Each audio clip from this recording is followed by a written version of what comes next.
Right. We're going to have a stab at making these. I want this series to be educational in a way, because so many of the things that I have come up against, which are really unhelpful and really quite painful for them and me, is a lot of automatic stuff based on paradigms and assumptions that we're all doing. Personally, I blame treatment centres because they turn thousands of people into fucking amateur psychologists. There are a great deal of amateur psychologists out there, amateur counsellors, who think they fucking know it all because they've had a bit of insight when they went through fucking 12 weeks of treatment. And they start to learn what projecting was and what deflecting is, and fucking da-da-da-da-da, and being all precise. Mate, it's all the same thing. It's denial. Whether they're projecting it and deflecting it or whatever they're fucking doing with it. But we all have our own denial. We all have our own assumptions. We do. And so, you know, I quite often say about, I want to change the world. And I do quite often talk about how fucking stupid you all are. Because you are. But I don't want, you know, I'd rather just be like, nice. Because I want to talk to the people who get really hurt. Because, like, here's what happens is you minimise that. You don't do that. Look, if you've been to a treatment centre, forget everything you learn in a treatment centre. They have a very specific type of therapy. It's not that effective. It's quite brutal. And it's not great. You know, if it was, treatment centres would be a lot more fucking successful than they are. Actually. All that brutal fucking, you're stuck in self and all that. Yeah, it can work, but it's brutal. And like I keep saying, not every medicine works for every single person every single time. So, I want to fucking educate you. And I believe that I can educate you because I'm a fucking narcissist. And I think that I'm just great. But, like I say, I first saw a special man when I was 6. He asked me to draw strange pictures of things. And just was asking me weird questions. And what if I said this to you? He was really weird. And he gave me a whopping misdiagnosis. He basically diagnosed me as a lazy bastard. If you've got ADHD or you know someone with it, I bet that they were told that they're a lazy show-off. That's pretty much what he fucking diagnosed me with. You're a lazy show-off. Well, I turned into a lazy show-off because I obviously got told it a lot. Your words can create your reality too. But I then saw a child psychologist when I was 12 because there was something very wrong. Very fucking wrong with him. Fix him. Something very wrong. Doesn't work properly. And then I was seeing counsellors. When I was in my late teens, early 20s, I was like community counsellors and support workers for drinking.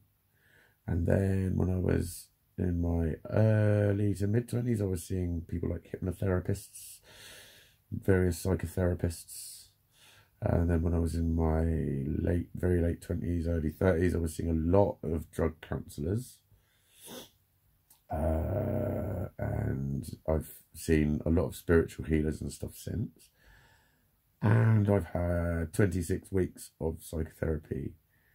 And I've been seeing a psychiatrist for 7 years. So I know what I'm fucking on about, actually. And I used to work in mental health. I have been on both sides of the desk. I was telling people to please take a seat.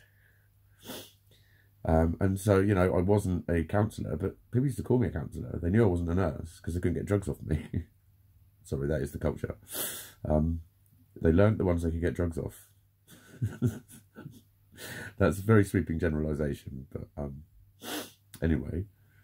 I used to hear him say, I was talking to Mikey, one of the counsellors. I hear him on the phone. I'm not a counsellor. But I was treated like one. It's because I did so many one-to-ones. So I'm fucking good at them. I've done them professionally. And I've always been one of those friends who everyone dumps their shit on. And I've always been told how I really fucking understand them and shit.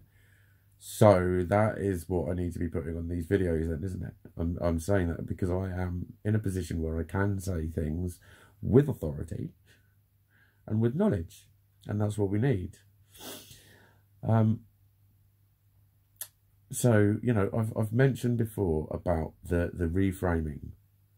Now, reframing is a technique that I've used a lot. And like a simple reframe is someone going, oh, fucking taking my driving test 7 fucking times and I failed every fucking time, and every time I go. And you can reframe that by saying, well, do you know what I'm seeing? I'm seeing someone who isn't fucking giving up. It's, you know, if that's all you got in your toolkit, you ain't got a very big toolkit, basically. It is a technique. It can work. It's never going to be the be-all and end-all. But so many people do a simple reframe on a massive issue. That's wrong. That's wrong. Don't do it. Don't reframe them. Like I've mentioned, the people that really made me feel listened to are the ones who've listened, okay? Yes, they do talk. But what they don't do is offer solutions. That's not what you're there for. If you want to help your friends, don't offer solutions. And I'll tell you why. Because counsellors, professional counsellors, and people who did the sort of work I did, I mean, you know, I'd studied health and social care. I've got a uni certificate. I've got a level 4 in health and social care. That had a lot of the same sort of stuff. When you are having a one-to-one session with somebody, there are a lot of things that are expected and accepted that most of the time it's in a private room. They might like to sit by the window. They might like, you know, they might not. They might need to sit with their back to the wall because they've got PTSD and they get scared and they're in open spaces, all that sort of shit. The point being that when you tackle these kinds of issues, that is the environment that you need to have. I wrote a Facebook post just after I'd seen, Dr. Doopity. Dr. Doopity. I only saw Dr. Doopity once. He sent me on to Dr. Bleepity. Well, I think it's when I'd seen him, but I'd been referred to Dr. Doopity by Dr. Bloopity. I fucking love this. Right? And so when you get referred to a Dr. Doopity by a Dr. Bloopity, you realise there's something fucking wrong. And bear in mind, I was pig fucking sick by this point of hearing everyone tell me, whenever I talked about it, that I was wrong. That it was just a perception of what happened. And that it couldn't really have happened because it sounds so unlikely and strange. So I don't talk about it. This is the main reason I don't talk about it. Is the very high risk of me just looking like some completely fucking fucked up, victim rolling dickhead that can't see when he's got it good. And that was part of it. It's supposed to be that way. It was made that way. There was a fucking golden gag in place.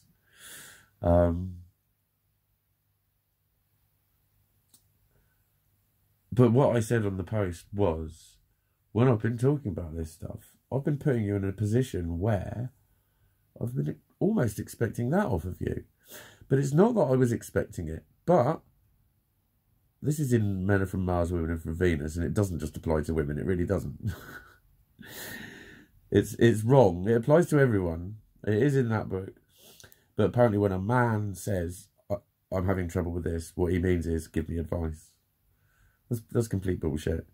Because I related much more to the woman's one. When a woman is saying, I've gone through this, she wants you to just go, oh my God. She wants you to connect with the emotions of it. She wants you to feel what she's feeling, in a sense. She wants you to feed back to her that you understand what she's feeling about it. Not what happened, not what the dynamics of it are. She will figure that out in her own time. And if she needs help with that, she'll ask you specifically. But if she's just talking about it, she wants to share her emotions with you. And you will make her feel abundantly whole by taking those and just responding to them as if they're real. Right? Now just forget that it's anything to fucking do with men or women. I don't know fucking why. Because the fact of the matter is, that's how to make someone feel listened to. When I said that girl on Friday, when she just asked a question, that's how simple it is. She didn't go, oh, personality disorders. Now, you know, don't describe it. Don't describe it. You know, oh, a lot of people get those. And, you know, apparently they are quite bad for some people. That sort of shit. Don't ever say to people that it's real because they say it is, and we all feel things in our own way. Don't remind them of it. That's wrong. It's like Monica in Friends when she says, I'm breezy. And they say, you can't say you're breezy. That negates the breezy. Same. Saying that we all experience emotions in our own way it kills it. You demonstrate that you're listening to them by just hearing what they're saying and reacting in a way as if it is real. If they're talking about something that hurt them, you go, oh my God, mate, fucking hell, you poor fucker. Shit. That sort of stuff. Ask questions about it. Whatever it is, just ask questions about it. Like that girl did with me. So what does it actually mean then? Does it make you very forgetful? That's what she said. She was just exploring the topic.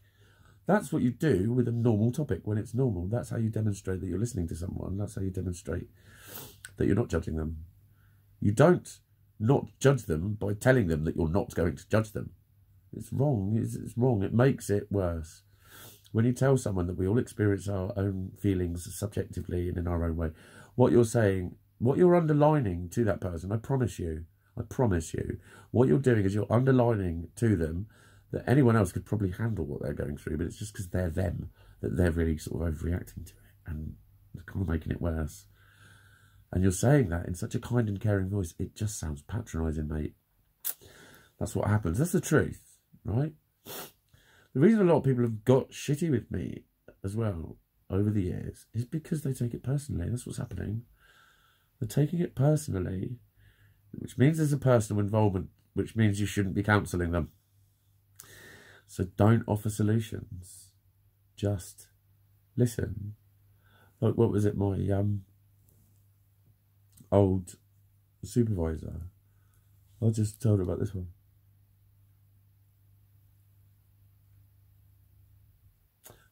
After they finish talking, just a little nod with your eyes open, just quite a blank face, and just nod a little bit and mentally invite them to keep talking. Do you know what she said? She said, I do that too. She said, there's always more. I went, yeah, I know. There is always more. If they've got right to the end of something and you know it's the end, a lot of the time, I saw Dr. Bleepity do this one as well. You finish talking and as the patient you're going, I might say something, and they're going, There was a couple of times I thought, you're not very good, are you? But I knew what he was going through. If you do get a mental blank sometimes, you don't know what to say. And again, you'll get it wrong because you're putting pressure on yourself to have the right thing to say. Just keep nodding and listening. And if they say anything, so why aren't you saying anything? Just, oh, sorry, mate, I was just listening to you. They'll talk again. They will. And there's more. That's how you help them. That is how you help them. That is how you give them therapy. That alone is how you give them therapy. That is the best non-professional therapy available. That is the gold fucking standard of non-professional therapy. You're not a counsellor. And even if you were, you wouldn't counsel them because you'd know it's unethical and it blurs the boundaries and you have an emotional involvement. So you wouldn't do it professionally. So you don't need to be professionals. Be kind people. Be the lovely, kind people that you are. Check in with them. Be there. And when you listen, just listen. When you empathise, sympathise. They tell you that's wrong, and they're wrong. No, because if you sympathise, that's enabling. This is all this bullshit from treatments. That's enabling. What you'll end up with, people have predicted it. What you'll end up with is someone who's always coming to you for this, and it's really fucking warned off against, so you never fucking give sympathy. I don't know who the fuck thought that up, but I'd like to punch them in the cunt or penis. As applicable. Several times. Actually, no, not punch, kick. Kick with hard boots upon me. Because they're fucking wrong. People do need sympathy. It shows they care. In a fucking way that they can hear and feel. There's nothing wrong with fucking hugs. That's the best thing you can do for them. I promise you. I promise you. I'm rattling on. I'm going to make another one of these, I think.